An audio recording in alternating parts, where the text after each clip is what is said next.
شوفوا قصينا قص هني. الحين نبي نسوي كذي في السكين that side and open it. Okay? No, this is bone. Don't touch the bone. The meat only.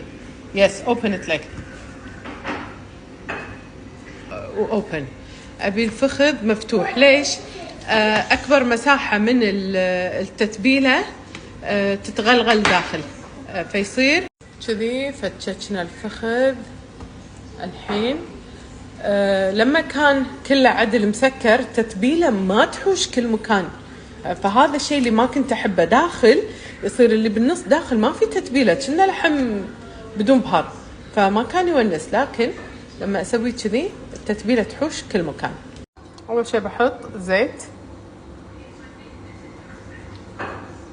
في ناس يحطون سمنه وزبده احلى، بس احنا عندنا حساسيات ما نقدر.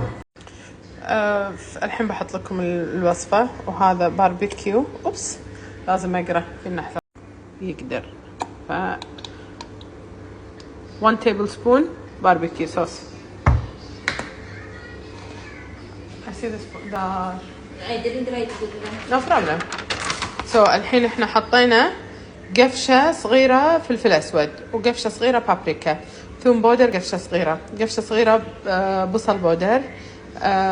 البولتري سبايس اللي انا احطه هذه خلطه الدارسين والمسمار والهيل مالت المكبوس مالتي. عادي تقدرون تحطون ربع قفشه دارسين مسمار هيل.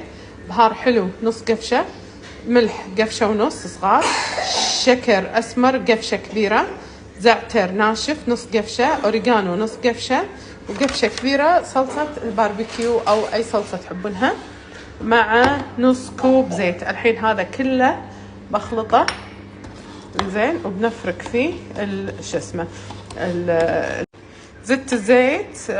ربع كوب ثاني، مو ربع كوب يعني كله على بعض يطلع نص وشويه زياده فوق النص، لما يصير كذي شيء يعني يندهن. ما حطيت خل، ما حطيت ملح ليمون، ما حطيت اي شيء ثاني، بس هذا زين. الحين نخلطه كذي عدل، بس لأنه في نقص بهارات، بس هي عشان شي تفتفتهم ولا تفتتهم.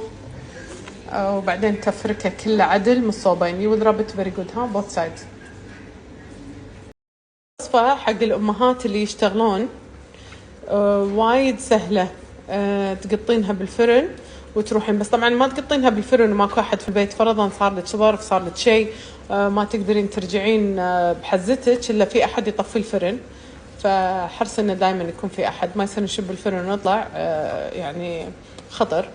فالمهم فهذه الوصفة وسهلة حق رمضان، يعني اللي تسويها وتحطها وتروح تحط راسها وتنام، ولا تروح تصلي، ولا تروح يعني وايد سهل. الحين زحفت صينيتي كذي، بس نحط اللحم داخل. الزيت المفروض اقلله، حطوا نص كوب، صار وايد مزيت كذي، واللحم بيطلع ماي، بس عادي اقدر اشيله باكر عقب ما ينطبخ. الحين نمهد ونلحف. برينج فويل، ها فويل يس.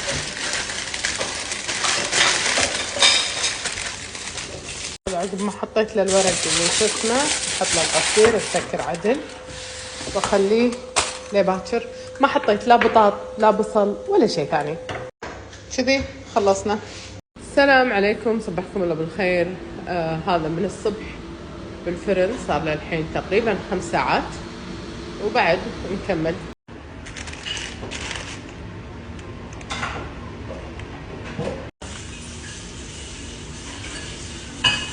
دايب حده. قاعدة أشيل العظم من الفخذ وأحط اللحم كله بصحن كذي. الحين بحمر بطاط بالقلاية الهوائية مع بصل، وأحطه وياه بنفس صحن التقديم. شنو مسوية وياه؟ مسوية وياه عيش بفول أخضر وشبنت، بقدمه وياه. بالعادة الصلصة والسائل يتكون داخل، فأحطه على جدر وأسوي صلصة يكون مثل جريفي أقدمه وياه. هالمرة سرب كذي طلع كله برا وتكود هني، فما عندي صوص يكفي إن أنا أسوي الجريفي، فكذي بس يكفي. هذا فخذ كامل، كميته تكفي حق نقول 3 أشخاص، شخصين إذا يعني كيلو 2 3 أشخاص، إذا فحطوا ببالكم يعني مثلا إذا عائلة 6 أشخاص تسوون فخذين، فخذ وكتف، خصوصا إذا كان هرفي صغير. وهذا الفرن كان 150 6 hours 7 ساعات. شوف شلون ذايب، ترى حتى 6 ساعات راح يكون يعني حد ذايب، يتفتت اصلا، وانا اسحب العظم قاعد يطيح وياي، حد ذايب. بالنسبه لي التتبيله جدا مضبوطه. اللي ما يحب الاكل المالح يقلل الملح.